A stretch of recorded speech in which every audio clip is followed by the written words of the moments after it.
Good day, viewers, and welcome to KJTV News. We begin today's bulletin with a deeply from Moscow, Russia.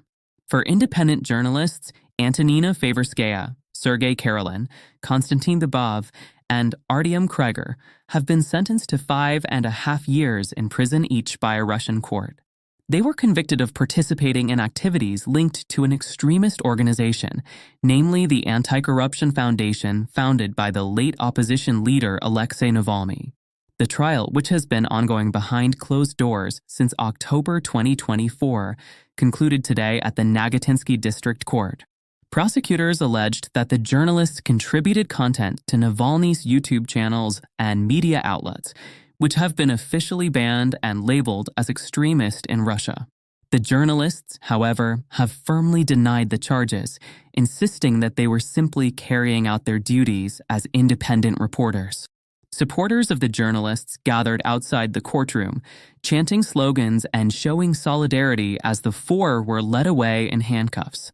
The atmosphere was tense but filled with determination.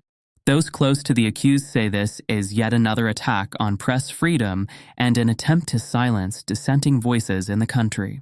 Antonina Favorskaya, who was one of the last journalists to film Navalny before his mysterious death in prison, said in court that she was being prosecuted for covering stories about the abuse Navalny faced behind bars. She also stated that her involvement in organizing his funeral had contributed to her being targeted by authorities. Artyom Kryger, known for his work with the independent media outlet Sodavision, passionately addressed his supporters after the verdict, saying, "Don't despair, guys. Sooner or later, this will end, and those who delivered the sentence will themselves go behind bars." Konstantin Dubov, a freelance producer with experience working for major organizations like Reuters, remarked in his final statement, "Independent journalism is being treated like extremism. But I know exactly what kind of country I live in."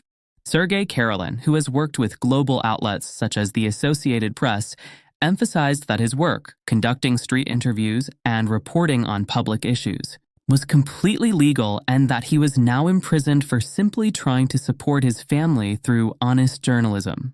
The four were accused of producing material for Navalny's Anti-Corruption Foundation, or FBK, which was outlawed in 2021 and designated a foreign agent and extremist organization by Russian authorities. Despite this, the foundation continues to have a significant following among those critical of President Vladimir Putin's regime. As many of you may recall, Alexei Navalny, a longtime critic of President Putin, died under suspicious circumstances in an Arctic penal colony in February 2024 while serving a 19-year sentence.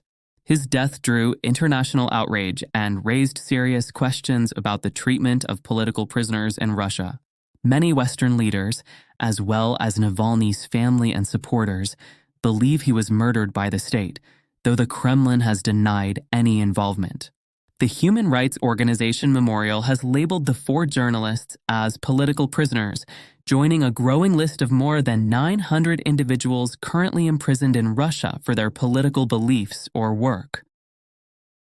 This includes Mikhail Kryger, the uncle of Artyom Kryger, who was also imprisoned in 2022 for social media posts criticizing the Russian government.